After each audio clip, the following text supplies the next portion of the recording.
This episode of Radcast Outdoors is brought to you by PK Lures, Bow Spider, and High Mountain Seasonings. Fish on! Hey, Radcast is on. Hunting, fishing, and everything in between. This is Radcast Outdoor. Here are David Merrill and Patrick Edwards. Hello, and welcome everybody. We're back. You're back for another session of Radcast Outdoors. Super excited to have you here. Super excited to be back in the studio. We've actually moved into the new studio where it's been crazy, but we're getting closer and closer to the end goal, right, Patrick? Yes, it's looking really good. We've got some lights, we've got a nice room, and now we just got to get everything else set up in here, but it's going to be awesome. And I know Patrick's schedule's been about as crazy as mine. So for our fellow listeners, we have episodes coming. We're getting them out there. Just bear with us till, 2024. It's going to be a little wild, but we're actually going to go to the Wyoming Bow Convention here pretty quick. And so we're going to have some episodes from there as well. And we'll be shelling them out. So you guys better be ready. We're going to have some amazing guests. And we have another amazing one today. Yeah, speaking of amazing guests, we have Mike Kentner in the studio here with us today. Hey, Mike, how are you? I'm good. How you guys doing? Doing well, man. It's good to have you on the podcast and get to spend some time with you. David made this connection, and so I'm excited to hear what you got to say. You've got a lot of cool things in your background. So I've been following Mike for a little bit and creeping on his social, right? Because I get to live vicariously through him a little bit. I think he gets to hunt more than I do. So he's a fellow Bow Spider customer, and I just reached out, and he's a good Wyoming guy, so he figured he'd come in and give us a few moments of his time. So welcome, Mike. Thank you. I'm excited to be here. Mike, thanks for coming. Thank you. So let's just get right into it. What started your outdoor journey? Where did you start? Who was your mentor? Really my father. I don't ever remember not being in the outdoors between hunting and fishing and camping and doing all that. We did that as a family the whole time I grew up. Started hunting. I think I got my first hunting license when I was 6 in Washington State, hunting birds, and started big game hunting by the time I was 8 or 9.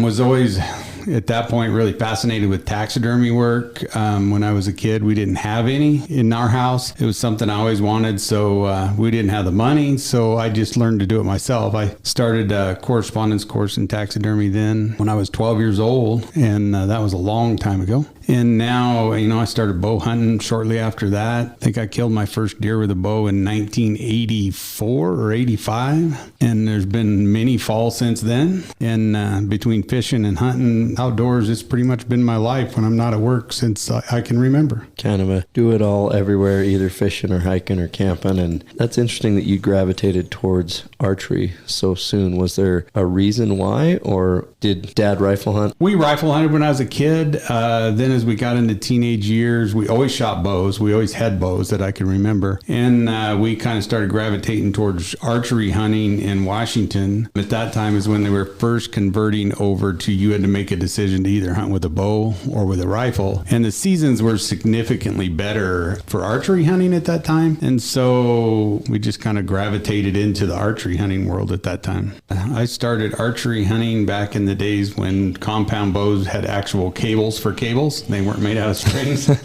The original Bear Whitetail was still being sold on the shelf. The Whitetail 2 had just came out. I think my first bow was a PSE. I don't even remember what model PSE it was. Pete Shepley was a young man then.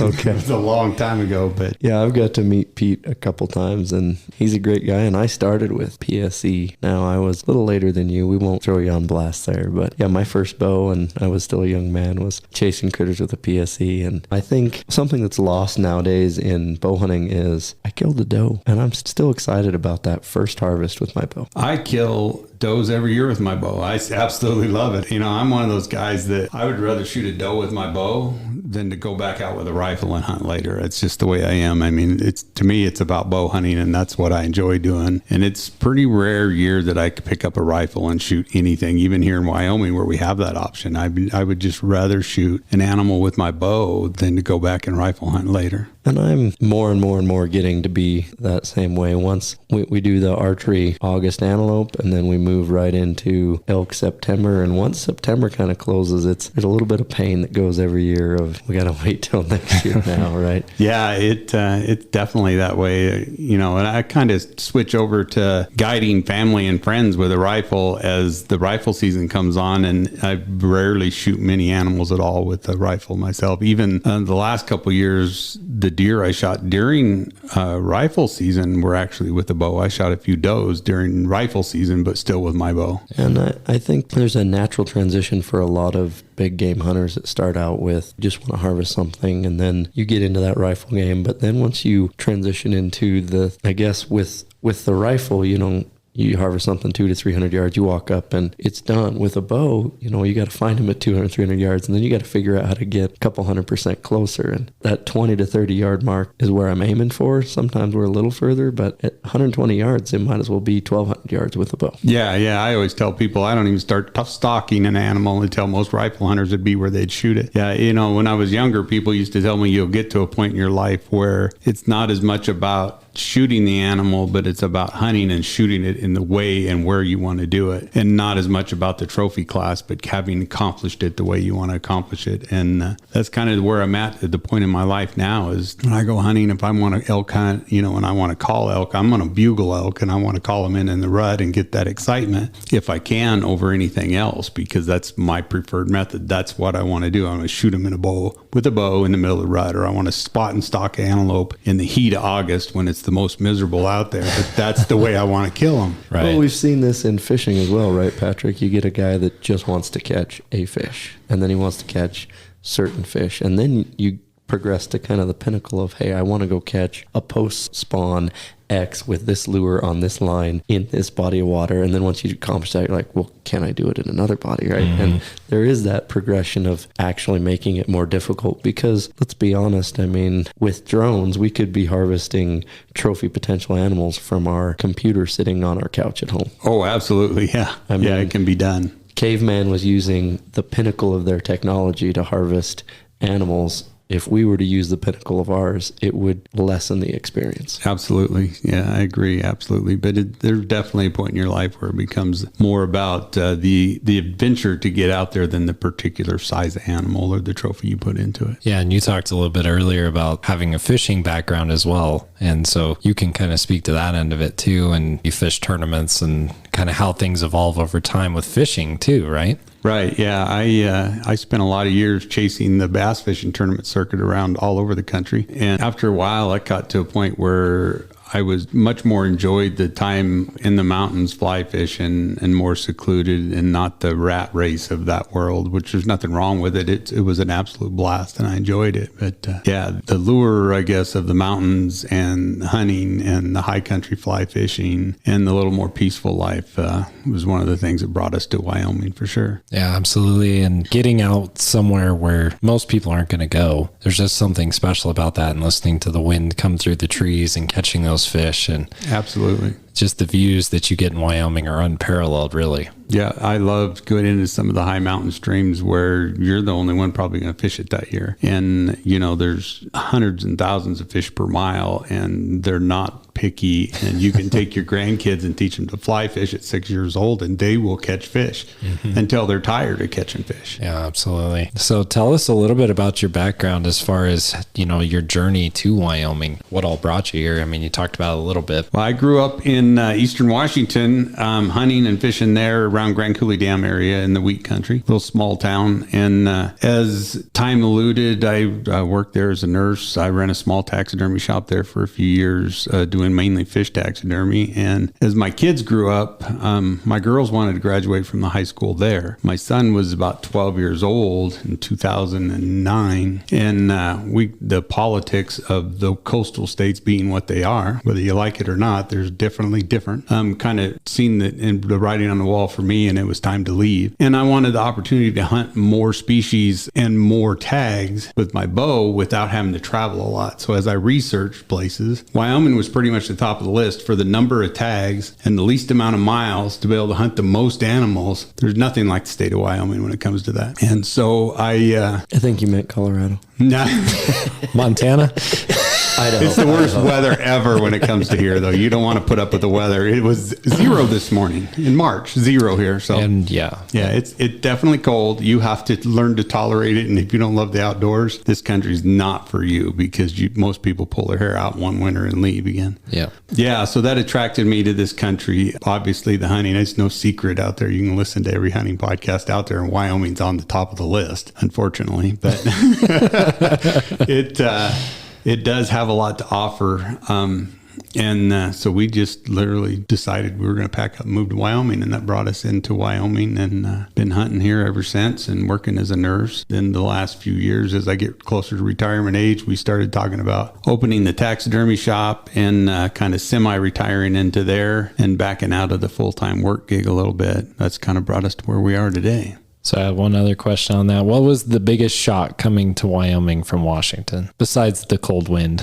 I don't, none of it really shocked me any. Where I grew up in Eastern Washington was very similar terrain and weather. Shorter winters, not as extreme, but very similar in that aspect of it. I think actually the biggest shock to me was just being awestruck with the opportunities hunting as a resident here that you can get if you really learn how the system works and what you do and you put the efforts in. Right. I came from Western Oregon, and it's very coastal, very cold, and went to Alaska and then came here. So similar in, I was used to being wet and cold and soggy, and now I'm less tolerant of the wet. I'll tolerate the wind a little bit. The difference, I guess, for me is, I can be out in a 0-degree day here, and if you've got the right layers, you can still kind of be warm. Yeah, absolutely. And where I grew up in Eastern Washington was not the wet area. It was definitely the dry, cold area. So that's kind of what I was used to. More of a Wyoming type feel to it, for sure. Absolutely. Now, I know your dad, so talk a little bit about what it's like, doing hunting and fishing activities with your kids and, just kind of some of the things that you did with them. Well, having my kids young in Washington State, the one good thing about that state was there was no minimum hunting age. And so as soon as they could pass the hunter safety exam, they did and started hunting. And that was usually 8 for all 3 of my children. My oldest daughter never really got into hunting. She did fish a lot, and we fished a lot. And then my middle daughter, Shelly, and my son, they're both hunters and still hunt a lot, probably as much as I do. And, we just grew up doing it together. At first, when they were little, I would go through archery season, and then we'd switch over to rifle season with them, and we'd go deer hunting. Really all we had there was deer. The elk hunting's pretty poor. I think I bow hunted for elk there for 20 years and shot 2 cows. So it's pretty limited on the elk opportunities in Washington State. But the deer hunting for non-trophy deer was all right. We shot deer pretty much every year with a bow. But we did it together. We did a lot of things together. In the early years when they're little, there's a lot more car time and a lot of spotting and glassing, and get out, take one kid, go shoot that deer, go try and get that deer back in the car where it's warm, go do it over again. But it definitely brought them into the point where they are now, and they love to be in the outdoors, and they love to go hunting together, and we still hunt together as a family every year. And you had some really good access for some great fishing up there, being on the Columbia as well, and the different reservoirs in that area. Yeah, we lived very close. I had a really nice bass boat for years and years, and we lived right on the 2 reservoirs on the Columbia River and then Banks Lake, a part of the irrigation system there on Grand Coulee Dam. And we fished after work at night in the evenings, and we fished every weekend. And from the time the ice left to the time the ice came back on, other than during hunting season, that was about it. Yeah, walleyes are up there too, and walleye and bass, largemouth, smallmouth, bass, a lot of trout fishing. And we did a little bit of steelhead and salmon fishing, but that was never the top of my list on that. Mainly warm water species. Did you ever tangle with the white sturgeon up there? I never did. No. That's something I want to do someday. It would be fun. They're huge. More in the lower Columbia than the upper part of the Columbia. So, I'm interested to ask you, my dad was a big fisherman, big influence in my life in that aspect. And we also did some hunting, but that was definitely his secondary hobby. So as both my brother and I have grown up, hunting is now our primary hobby and fishing secondary. Now, that doesn't mean that we don't go and haven't done and won't go. But have you seen something similar with your kids? What's their favorite activity, and what was kind of your favorite activity? I think when I grew grew up, we fished more than we hunted for sure, but mainly largely due to the seasons there being so short. We did more waterfowl hunting, things like that a lot in the fall. But we fished by far a lot more and a lot more seriously than we did hunt until kind of turned into the late teenage years. When I got back after I got out of the military, we started doing a lot more bow hunting then, more serious bow hunting. And then as time went on, I gravitated more into hunting and less into fishing until finally the hunting bug bit me so bad, I just dropped the whole state and moved to Wyoming because that's what I wanted to do. I don't blame you there. Everybody, all our podcast listeners know how I feel about one of the states I came from, and we won't be negative towards them anymore. Yeah. Well, now that your kids are grown up, what's your favorite thing to go do with them? I'd say the elk hunting. Every year we get together for at least a week, if not 2 weeks, my son and my middle daughter, and we go chase elk in the rut with a bow. Last year, we killed 3 elk in 5 days with a bow, and that was our best year ever in a short amount of time. It was kind of unusual, but it was a fantastic week. But we get together and we spend the time bow hunting every year, and that's like our yearly where everybody gets together and we have a good time and go do some bow hunting and have some family time. And we do a lot of other stuff through the year. We shoot quite a bit of 3D archery competitions through the year just for fun, different places, and that's a good time. It's fun to do with family. Yeah, for sure. Well, while you're out there fishing, I would highly recommend take one of our sponsors, Fishing Lures, and that's PK Lures. Yeah, PK Lures. It's that time of year. The ice is going to be gone soon, I'm hoping, because I'm ready. I'm ready to get the boat out and do something other than ice fishing. And they've got some really good new lipless crankbait colors. They're PK Ridge Rattler crankbait. I can't wait to hit some bass like you were talking about and some walleye and some trout. You know the trout will whack those things. Absolutely. So I'm excited to get those out and try them. They've got this one that's kind of got like a purplish color to it. It's pretty shiny. I bet you that thing's going to do really well. So again, you can go to pklure.com and check that out. We also just got a huge box of stuff from PK that we are going to be giving away a whole bunch of products. So be watching our socials and our website. We will have a giveaway coming up very soon for open water fishing gear for PK. So Kurt and Pat, thank you. Yeah, Kurt and Pat, thank you. We want to start seeing where our listeners are using those PK lures. Yeah, send us pictures. I want to see some pictures of some big fish on these on these lures. So they're definitely not a cold water species lure or a warm water species lure. They cover the spectrum. They cover the spectrum and they cover the country. So and the seasons, like there's ice fishing jigging spoons, you know, there's open water, you know, whether it's the spin a jig, if you're going to be fishing, you know, walleye off of a point, or if you're going to be trolling cranks, or if you're going to be pulling crawler harnesses, they have everything. So, and they're all unique and they are all different. And I can say it's the PK rattle spoon. It's got like a rattle chamber in it. Absolutely deadly on brown trout. I'm just going to say that. If you don't believe me, go to my socials and you can check it out. So pklure.com, get you some PKs. Thanks, PK. Absolutely. Well, let's move right into, you mentioned, you know, Western Hunter magazine and an article and hunting with hounds, and you know, we haven't really had a houndsman on here and talked about hounds. So this is a first. And let's talk about dogs. Well, what I have is not actually a hound. He's a yak terrier. He's a terrier. He's a blood trailing dog for big game hunting. It was legalized in Wyoming a few years ago. So blood trailing is pretty new to the West. Mm-hmm. It's been doing it in the East Coast for years. I actually got introduced to it in Africa.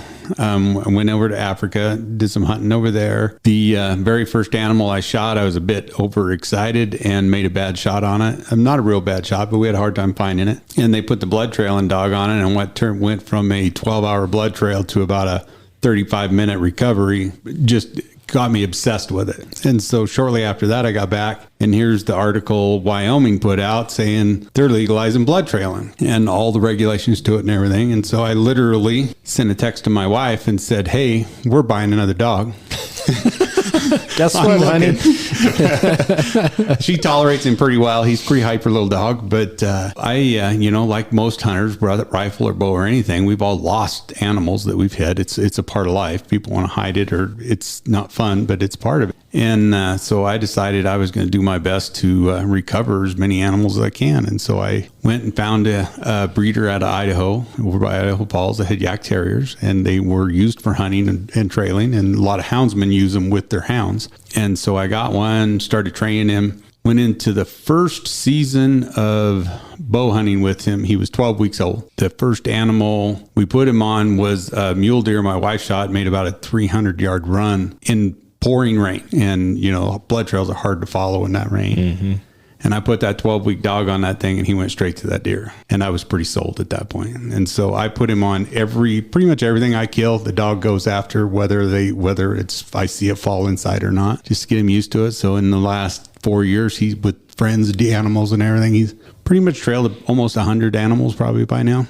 He's trailed a lot of them. The longest trail he's done was a deer that was a poor hit that got almost a 3-mile blood trail. Wow. I'd have never have found it. Not a drop of blood for a mile or more in the trail. And it took about 45 minutes to go find the deer. Wow. So he's definitely, they're a great value, absolute great value. I tell people all the time that if the bird hunter, a pheasant hunter, or a waterfowler will tell you you're not ethical to go hunting without a good dog to recover your birds because you lose so many of them. Well, in the big game world, we lose animals all the time. And to be able to put a dog on them and recover them is just as ethical as recovering a pheasant or a duck or anything else. You're not using them to hunt it. You're just using them to recover it. And I've not lost an animal that was severely wounded since I got the dog. And the ones I've recovered for other people have just been phenomenal. And so I'm pretty sold on the process of having a blood trailing dog. Yeah, and those terriers are super smart dogs. Yeah, he's a really smart dog. I've had a couple of terriers, and it just blows me away just how intelligent they are. Not to mention, obviously, they can smell really well. Right. But what does that look like when you're training that dog? I mean, how do you train a dog to do that for you? Started with chunks of liver from animals. So I had some, because I eat the liver, so I had some liver in the freezer. So we started with chunks of liver, thawing it out, dragging it a few feet, getting them used to that. Went and you can buy actually blood trailing scent that you can use to dribble out. And we started with that for, 50 yards, 100 yards, 300 yards, turning corners over things, making different complicated trails for them. And it's like a lot of other hunting dogs, when they get the idea, and if they have the breeding in the background kind of in their genealogy, they just do it. And that was him. I mean, by the time he was 12 weeks old, he pretty much had it down. That's awesome. So what would you say to the guys that, are claiming it's ethical or unethical as far as using that dog? I mean, you've already kind of touched on the fact that it's night and day difference as far as recovery. But right. I mean, yeah, anybody, to me, it's the unethical part is to not even consider it if you have the option. A lot of people don't have the option. There's not a lot of blood trailing dogs around. There's a National Blood Trailing Association. You can go on there, and there's people who are registered as trailers, and they will come if they can to help you recover an animal. There's only a couple in Idaho and Wyoming. I'm not on the site. If someone knows me and has my number and wants to get a hold of me and needs something recovered and I have time, be more than glad to help. It's definitely a good option. I just don't know what would make somebody decide that it's not ethical to do everything they can to try and find an animal they've wounded. I just can't fathom that thought, but I guess there could be the people out there. Yeah, I think in any industry, I know it happens in fishing, you just have what I call trolls, people who just got to be negative and nasty about something. So they pick an issue, right? And then they decide that it's bad. So if they see anybody using it, then they target that person. I don't know if it's just like a psychological thing for them that helps them feel better about themselves or whatever it is. I don't have any patience for those folks, but I think it makes a lot more sense. Like if you've shot an animal and you need to get it recovered, well, there's a couple of things. I mean, you want to get the animal for yourself as soon as possible, but you probably don't want that animal to suffer either. Right. So I don't know. I just don't understand. Some people can be really negative about some of these things. So, and the dog does have to be on a lead. They have to be on a 50-foot lead all the time. They can't be free running. If the animal does get up, you are allowed to shoot it, but you have to have the dog maintained on the lead. You can't let him go bay it up or anything like that. Right. They have to be on the lead. But it's definitely the most ethical way I've found to find difficult animals. So maybe it's the misconception. Maybe people think that you're just like letting them loose and letting them run them like a hound would do. Right. No, it's not like that, because they have to be under your hand control on the lead the whole time. Yeah. From the time you start them on the blood trail to the end. And it's so they're well controlled, and there's very specific laws, regulations to it, just like any other part of hunting, to where you can't hunt with them. I mean, it's obvious they have to be contained. When you shoot the animal, then you can get the dog out to find it. And if you're up in the winds and you want to keep that dog close anyway, because there's lots of other things out there that would be potentially bad and for you your can dog. I mean, like my dog will go hunting with me, or he'll spend, I mean, he just loves being in the truck. He's one of those truck dogs. I can take him hunting and go out for the whole morning elk hunting, and he's very content to lay in his truck and be the owner until someone till you get back, and then he's ready to get out and go. He That's just a likes terrier being out for you. there. Yeah, They're like a pilot. Yeah, it's his truck. He owns it. When he's in it, it's his. Absolutely. I heard guys complain about e-collars in the same similar sense, right? And from just my upland waterfowl experience, and I did have one hound at one point in time, but there's people that are against anti-e-collars, and until you've actually gone out and trained and worked and used dogs, e-collar is more humane than, because you can get out there and get that response to that dog right now. Then it makes that training process so much faster. Now I'm a big proponent of, I don't even put an e-collar on until my dog's a year old, and then it's just another tool. And I get to the point where my dog's 3 now, and I just have to tone her, and she knows what's going on, and she's back on track. And yeah. My dog's definitely trained with the e-collar. He runs with a tracking collar on it that's the e-collar. And one is I don't lose my dog in the woods, which is a big fear of mine always, to be able to find him on a GPS and say, oh, here's my dog if they do happen to get away. And the other side of it is exactly that. I don't have to call my dog and be noisy. If he's doing something and I'm in the woods trying to be quiet, all I got to do is that silent beep or a vibrate, and he's back in line. you don't have to. I almost never have to use a shock on him. Almost never. Yeah. That's all it takes, is that little tone to remind him that, oh yeah, I'm still under control here. Yeah, my short hair lab mix, I call him a short brain. When he has that collar on, he's really pretty good. And when he starts to, kind of stray, do whatever, all we do is just a little bit of vibration. You're good to go. I mean, he's right there where he needs to be. So it definitely makes a difference. Yeah. So you mentioned the article from Western Hunter Magazine. So roundabout way, my nephew is a friend of George Beatus with writes for Western Hunter Magazine, and they were actually on a hunting trip together last fall. And Tyler had come out and shot an antelope here with his bow, and we trailed it with the dog. And he's a big dog fan, bird hunter and everything else. And so he was telling George about the dog. Well, then George, they called actually from hunting camp one night asking if he could get some information from me and do an article on the dog. And so, yeah, there's several pictures of different animals in there. The dogs recovered, and interview with me and an interview with one other guy from Montana that has some blood trailing dogs. So is there one species of dog, or a couple species that stand out compared to other blood tracking hounds that are more preferable? A lot of people use hounds, different bloodhounds, blue ticks, whatever. Most guys like smaller dogs just because the convenience of it, especially if they're just using them for a recovery dog. They claim the best nose on any dog there is a Teckel. A Teckel is actually the true German hunting breed of a wiener dog. Huh. It is the best blood trailing dog they claim there is. And right behind that is the Yak Terrier and a couple other dogs out there. But probably the most common of all is a lot of the bird hunting breeds, and then German short hairs and hound dogs and different things. People use whatever dog. If you train them to run blood, they'll run blood, if they have a good nose. So how many years does it take to get a dog ready for this, or does it just take weeks? I think most dogs, if they're really in a hunting type breed, it doesn't take that long to get them ready for it. It just takes some training to learn to run them on a lead through the brush, because it takes a lot of training. You as the handler to handle a 50-foot lead and blow down is a job. It's not like, oh, I'm walking through the grass with my dog on a 50-foot lead and he's running back and forth. You're going through sagebrush and blow down and across creeks and over logs, and the dog, how a dog runs through there, and now you got a 50-foot rope on him and you have to follow that dog. So you better be in pretty good shape when you start heading after an elk in the high country through the blow down on a 50-foot rope. You're going to be not as easy as it sounds. That would wear me out.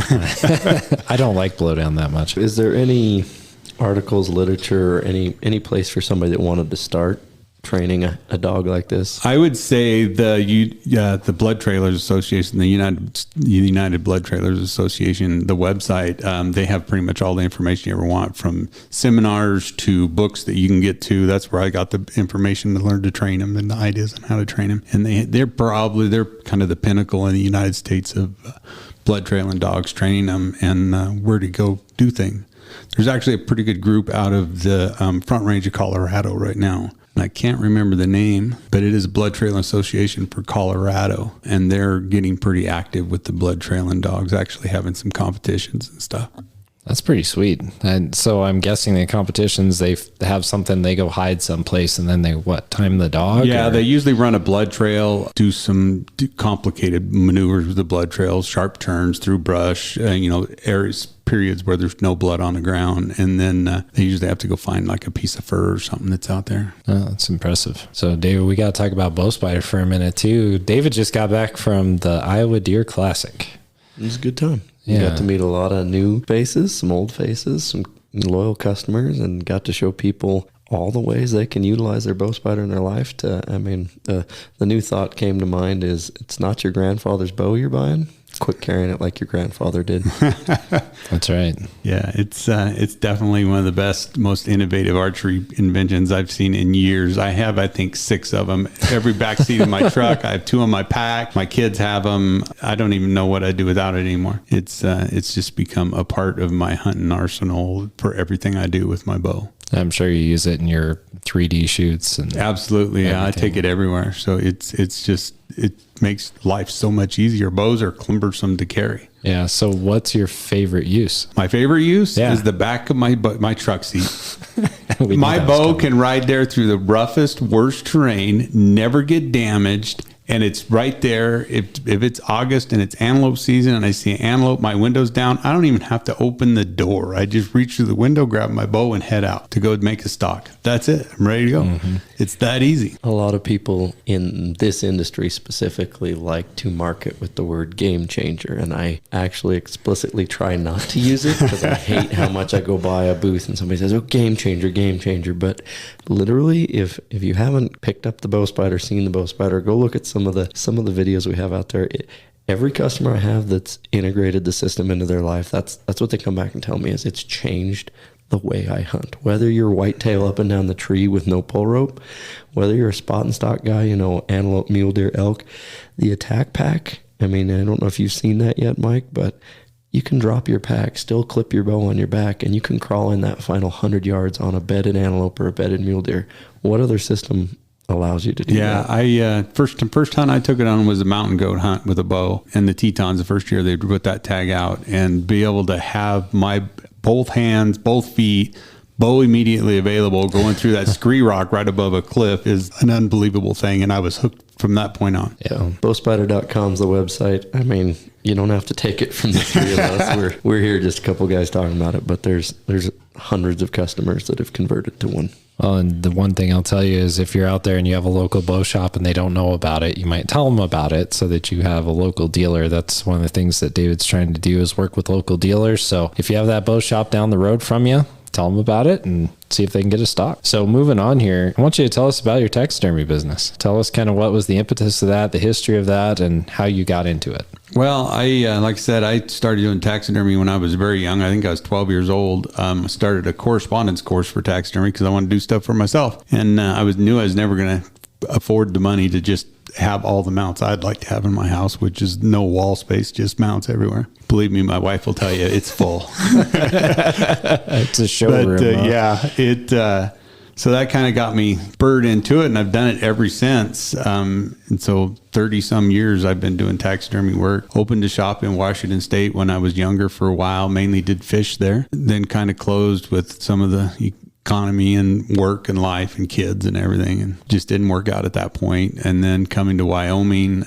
working as a nurse, I hunted and filled my house with trophies with one thing after the other until it was pretty much full. And then in the last year or so, my son started doing more stuff, and so he's doing all the bird taxidermy and stuff, and he's been learning. And we just kind of decided last year, well, heck, let's kind of goof off and open a shop and see what'll happen. So we opened it in his garage, where it still currently is, doing taxidermy work there. And the response was just been overwhelming. I mean, the amount of people that came in and the trophies they brought us, and has just been kind of overwhelming with it just starting up. We're hoping for even a better year this next year. So it's been really good. And the hope is to retire into that my last years of working and build a business that my son can keep going for the next 40 years on. Keep it in the community around here. So, what are your favorite animals to do? Like, if you had to pick, like, are you a guy who likes to do the big game and do like the elk, or do you like doing the fish or the birds? What's your thing?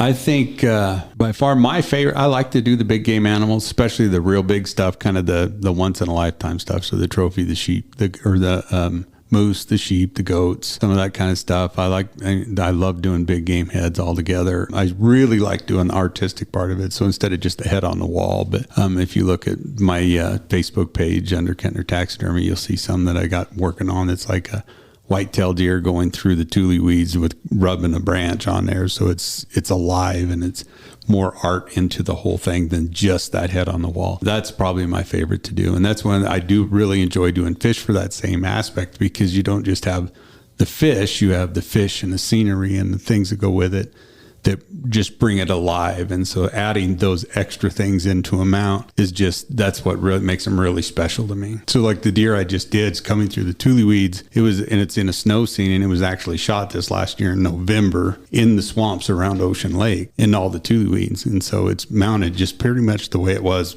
when he shot it. One of my favorites, Gene Gallitz, who's just up the road, his wife did one with a northern pike and a duckling, and the northern pike's coming up and about to grab that duckling. The duckling's just hanging out, thinking everything's fine. Yeah. Those kind of things make the mount even more special, I think. Yeah, absolutely. And so how much work are you guys doing right now?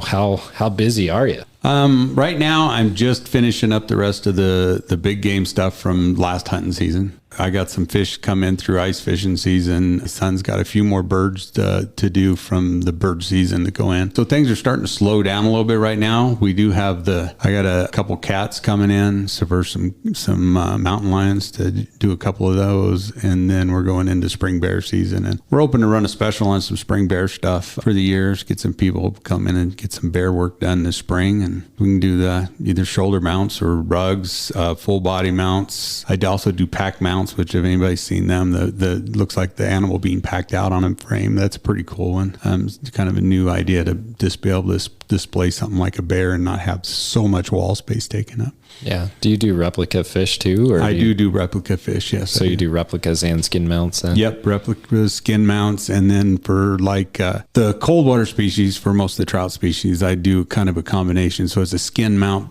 fins and body with a replica head. Okay.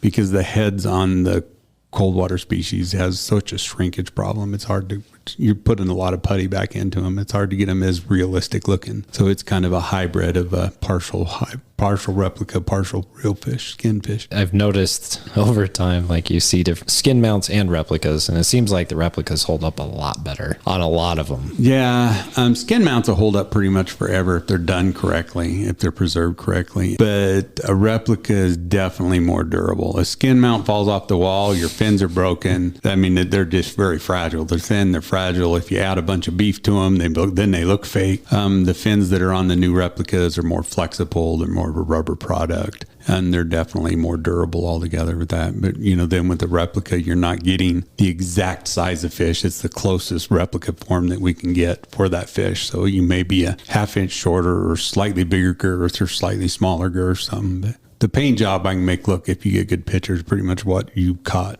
Size-wise is going to be as close as I can get, but not perfect. Yeah. My dad had a fish mount growing up. He got it out of Flaming Gorge here when he was a kid, and we used to call it the moldy fish because the fins were the hide was splitting open, the stitches were showing, the head was shrunken, and the fins were curling up. And thankfully, I think he made that thing finally go away. But I know he was proud of it, but it didn't look very good on the wall. They can come out pretty rough sometimes. So we've talked a little bit about mounts. I'm assuming pricing is straightforward and on the website. Yep, pricing. I have a pricing sheet on the website on the Facebook page. Yeah. Timing. What's a typical? I know you guys are getting busier and busier, but what's your turnaround gonna be? This year I kept everything pretty much 90 days or less. If you wanted like full body mounts, full body lion, bear, something like that, obviously that's going to be a little longer. But I keep the timing fairly quick because I'm not sending my hides to a tannery. I'm doing all the tanning work myself in the shop. So we do all our own tanning. So I'm not having to send it to a tannery and wait for them to get done with it and send it back to me. We shave and tan the hide right in the shop. So usually if I bring it in, someone brings me a deer head and I'm in the shop and I skin it, it doesn't even go in the freezer. It gets measured, skinned right into the tanning solution. And by the time I get the form back in a week or two when I order it, it's on the list to be mounted in the next few weeks. So guys that can't bring something to you to skin, that what measurements do you really need to, say a big bull elk or a moose somebody gets somewhere? All I need is a hide. I can measure the hide and get the form for it. I don't even need any measurements off it. Okay. Yeah, if you can skin and cape it, there's really very little damage you can do to one I can't repair. Eyelids being the most difficult, I can repair them, but sometimes you will see it at real close distance. You'll see a little bit of eye repair. The rest of it, I can pretty much repair any other part. You cut a hole in the hide, I can sew it up. Just be careful when you skin them. But yeah, and if you can't get them right to somebody, freeze it. Freeze the hide, clean the skull up the best you can. All I need is the horns. Old-fashioned, cut the horns off. I don't need the whole skull. Just bring me that and I'll tan the hide and measure it up and take the measurements off the hide. And do you like to try and keep the top corners of the eyes when they skull cap them? It's nice if you can, yeah. Especially on antelope, it's important because antelope do include the top corner of the eyes on them. The rest of the big game animals is not as important, but it is nice because I can use that measurement on it. But I can get the measurement from the eye to the burr on the hide and get the same basic measurement. What about fish? Because I know fish can be a little dicey if they want a skin mount. So skin mount, freeze the whole thing, bring it to me. Don't skin it. Don't skin it. Don't eat it. Don't fillet it. I filleted it and now I want you to mount it. Yeah. Wrap it. The best thing to do with fish, because the fins will freezer burn and dry, is to get a towel damp and wrap the whole fish in a towel. Use one of your wife's towels. You tell her you buy her a new set or whatever. And you're going to get people in trouble. Yeah, then wrap that in a garbage sack. So it's just like meat, basically. How you would do your steak from a deer or an elk, and put that in the freezer and then bring it to me. And I'll thaw it and skin it and measure it and everything else, because it is easy to damage a fish if you want a skin mount. Yeah, don't let it sit out in the sun. No. There's a lot of things, like I always tell people, get it into a cooler and keep it cold, get it home. And like you said, damp towel. Some people vacuum seal the whole thing into a vacuum seal bag too. Yeah. Just whatever's going to hold that moisture so that you don't lose it. It's hard to put a 20-pound pike in a vacuum seal. True. Yeah, but if you're doing like a big rainbow trout, right, or a perch or something like that, even a standard, more normal size walleye, you can get them in a vacuum bag, and that's a vacuum sealer, works good. It protects the fins pretty good, but you just fold your fins down against the body, freeze it that way. And keeping it cool goes with everything. I don't care whether it's a deer or an antelope in August during archery season. Take ice with you. If you think you want something mounted, take ice with you. Put it on ice, because antelope, as you know, you can grab an antelope freshly killed and pull all the hair out of the butt. The hair is very fragile, so you have to be very careful with it and cool it as fast as you can. So a couple things that I would add that I've learned to do is short incision instead of splitting all the way up the shoulder to the base of the skull and then doing the Y, and so I do a short incision, 8-10 inches, depending on the animal, and then go ahead and, there's several how-to YouTube videos of how to not do eye damage, nose damage, mouth damage. So, and the other thing I'd say is either a scalpel or like an outdoor edge change a blade that's got a wicked sharp, so sharper the knife when you're take your time. Take your time. Yeah, I carry a Avalon with me for caping pretty much anything because it's so convenient. And when it starts to get dull, just pop a new blade on and you're sharp again. Yeah, be careful. If you can learn to do the short incision, or it's called a tube skin, it's absolutely fantastic. It gives you a little bit better looking mount. Especially in an early season deer. So if you're talking August, September deer, the hair's very short. It's hard to hide that seam completely when you sew it. A November rut whitetail, no problem sewing them up. You can sew them up without a seam really easy. A moose, a mountain goat, a Dall sheep, they'll sew up if you want to. Yeah. The other thing I can say is make sure you leave plenty of skin behind the shoulder. Don't go right behind the shoulder and bring your taxidermist something that's got an inch of layover past the form.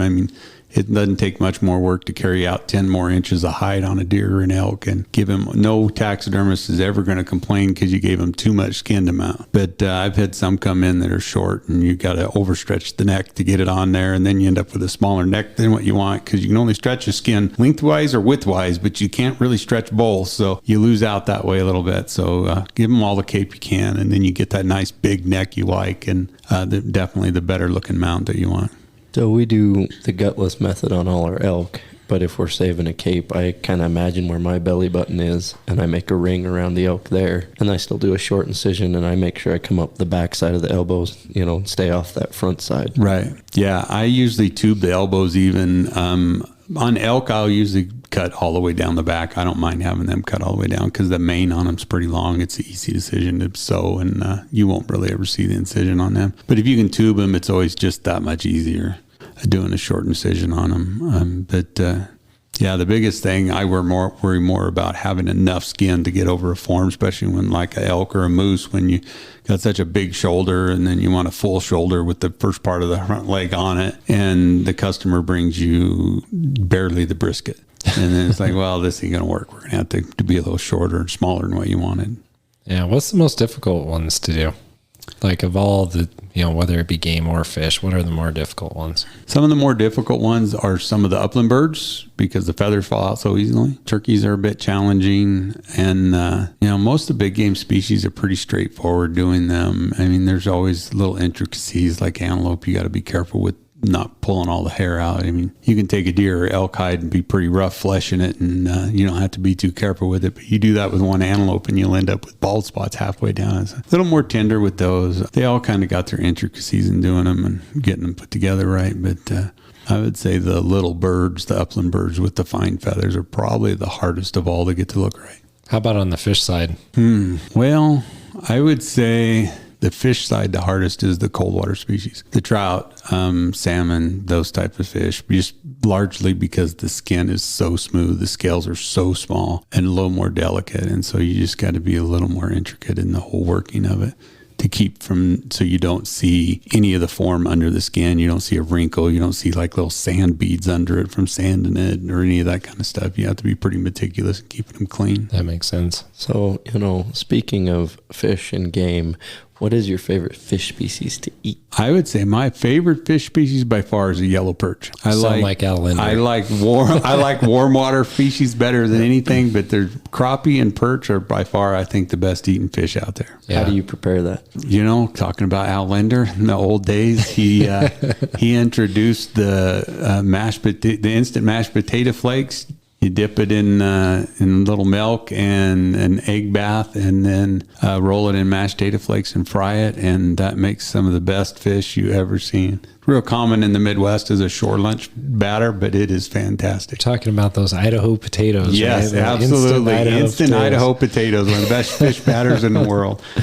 Yeah, we had him on the show, and he said that yellow perch was his favorite. So. Yeah, it by far, I think it's one of the best eating fish there is. What about big game? I honestly think antelope and bear are my two favorite. Elk is pushing a tight third, but an elk or antelope, when it's cooled off and taken care of, is a fine piece of meat that most people there's a lot of people just don't understand. It's all about care of the meat, but they are a good piece of meat. There's somebody out there screaming at the radio right now, right? But I know, I would almost give up elk before I gave up antelope. So it's my favorite food. The one that throws me isn't the antelope, it's the bear. So tell me more about the bear.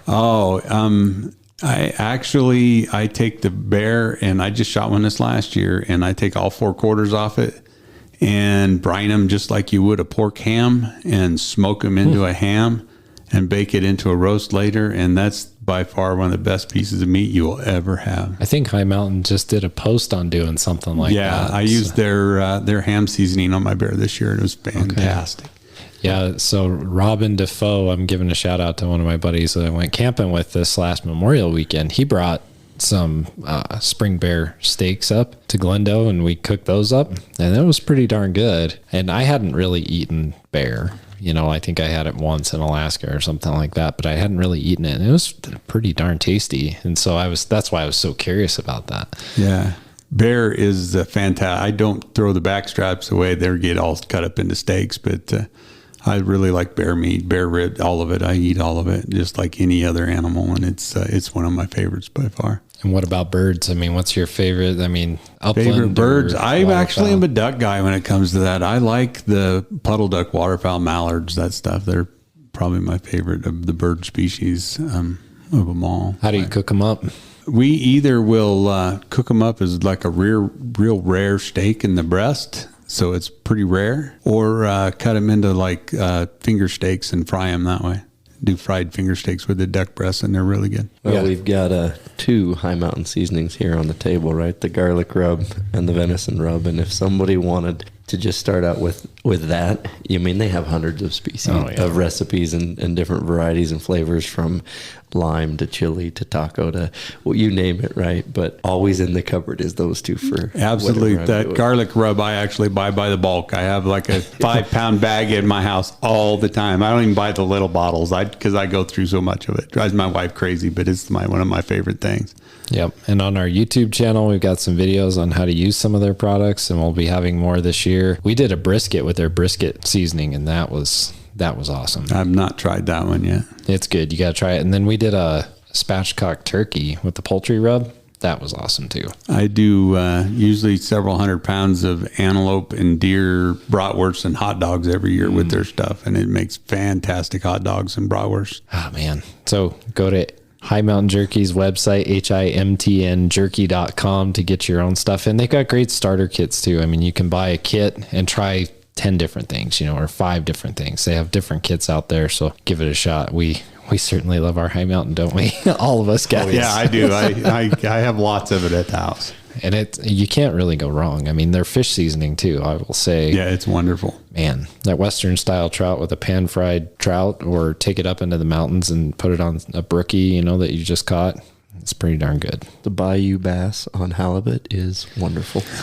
Yeah, it makes good fish tacos too. We did that with walleye and crappie. That stuff is awesome. So, Mike, this new generation that's getting into the outdoors, getting into hunting and fishing, what's some words of wisdom as they come in? Where's some info they can gather and get that would help them? Oh, I think the biggest piece of wisdom after all the years I've hunted and stuff is don't get caught up on all the hype on the size of the horns. Go out there and do what you want to do and have fun. It doesn't matter what someone else says. If they don't think crossbow hunting's better than compound hunting, better than longbow hunting, or better than a rifle or long range rifle, if it's what you want to do and it's how you want to hunt them and it's legal and ethical, go have a good time. Take the animal you want to take, and don't worry about whether someone says, oh, you could have shot a bigger one. It should have waited 2 years because it got older. Just go out and have fun. Same with fishing. Go have a great time. And the fun will keep you addicted to it. It'll get your kids part of it, and it just makes the whole experience better. Yeah. So in other words, ignore the trolls. Absolutely. Ignore the Facebook or trolls. wherever. Just have a good time. That's what it's about. It's about the life experience out there, time with your family, and just have a good time. Man, you said that really well. I think we should use that over and over again. It's like a soundbite to everybody that we talk to, because really that's what perpetuates the sport, is people truly enjoying themselves. Yeah, absolutely. You talk about it too, like you over time. I mean, part of the enjoyment for you is taking your kids and seeing your kids doing it now. Same with me. Disappointment is when expectations don't meet reality. Right. And so setting those expectations, going out with a goal in mind, but keeping them open-minded and keeping it open-ended to where, maybe today I'm just going to take pictures of mallards instead of harvest that big white-tailed buck. Right. Or maybe, I went on a goose hunt, but it was really cool to just see some cranes or see a bald eagle. Or I used to just, there in Oregon, we drift boat fished for steelhead and did a whole bunch of waterfowl. And some days we didn't catch a steelhead and we didn't get any waterfowl. Still had a great day. Yeah, it's still a great time. I mean, if you don't kill something or catch something every time you go out, it just don't work that way. One of the things we decided to do with the taxidermy shop was anybody that brings in an animal from a kid, we mount it 20% off right off the top. So we take, That's cool. Which is quite a bit on the, you take a big game head, you're talking quite a bit of money, or even, a full body mount or anything. And 20% off the top is quite a bit. But we just committed the fact that if someone wants something a kid shot mounted, we're going to do our part to make it a little more affordable, a little better for them. That's awesome. Yeah, and it'll mean the world to that kid later. Yeah, later in life it does. It's, that's something they look on 20, 30 years later and go, oh, that was a great time with my dad later. That's awesome. I don't know. It's for me, I still have those memories of, first big game hunts, first big fishing trips, and I'll never forget that stuff. I mean, it just sticks with you. And oh yeah, for sure. Motivates you to take your own kids or, grandkids or whatever to get them out there and do the same thing. I'd go as far as say my dad took me fishing on Prince of Wales twice in high school. I would have never moved to Alaska, and I'd never moved here if I hadn't gone on those fishing trips to Alaska. Right. Yeah, it's definitely that influence is something else, to be able to have that family influence with your kids and to influence them to go on. And now to be able to do it with my grandkids is just an absolute ball. Yeah, so speaking of that, what are tips you would give to a grandparent or a parent if they're taking their kid fishing or hunting? What are some keys to make that situation or that trip real memorable and enjoyable? Make it enjoyable. I think the things I learned, keep them warm, get them good products. I mean, you see people go out with the nicest fishing gear they can get, and the kid's got a Mickey Mouse rod that won't cast 6 feet, and they get frustrated with it. I mean, get them. You don't have to go buy them a $500 fishing rod, but buy them something that's going to work, and keep it to a time frame that they want to be there. Remember, you're there for their experience. It's not all about you. It's about the experience for the kid, and lots of snacks, lots and lots of snacks, because kids get hungry fast in the outdoors. So drinks, snacks. Keep it entertaining, and don't try to keep them out there no longer than they want to be there. When they're ready to go and they're done, it's time to go and be done for the day. So we need to do this real quick. Each of us should talk about the snack that we had when we went either hunting or fishing that we remember from kids. So, Mike, what do you think? Oh, mine was always, I think jerky was my favorite. For the jerky from hunting season, and then later going duck hunting with my dad and having the jerky to go duck hunting with was on top of the line. How about you? We always had Swedish fish and oatmeal pies on board. See, mine was, those oatmeal pies are really good. We had some of those too, but we also did like Ritz crackers and cheese. It's just good stuff, right? Yeah. I mean, you can eat that anywhere and go fishing, hunting, whatever. It's good stuff. We had jerky too, but I never really got Swedish fish unless we were going on a fishing trip. Made it really special, yeah. We also used to get Twizzlers every once in a while. I remember that. That was always fun. But that stuff makes it fun for the kids, the stuff that they don't get all the time. So you're going to go out fishing, you're going to go out antelope hunting for the day. And, we took my granddaughter this year turkey hunting with us, and we went out for a day. And, Wyoming's one of those fortunate states you can rifle hunt for turkeys. And so we just decided we're taking my 5-year-old granddaughter out, me and my son, and we took snacks and we went and found turkeys and called them in and to rifle range and shot them with her. And we had a great day, and she had a ball. And we taught the game warden and everything when we got checked about turkeys that he didn't know. That's the best. Yeah. Kids are so much fun. So what's on the horizon next? What's coming up? What's new? Working on the taxidermy shop, trying to get it that business going a little more.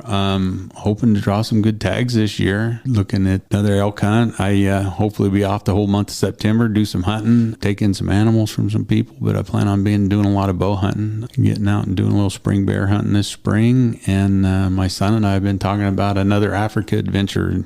Probably 2024, go back and kill some more plains game that I don't have yet. Sounds like a lot of fun to me. We've already been chatting about some of that.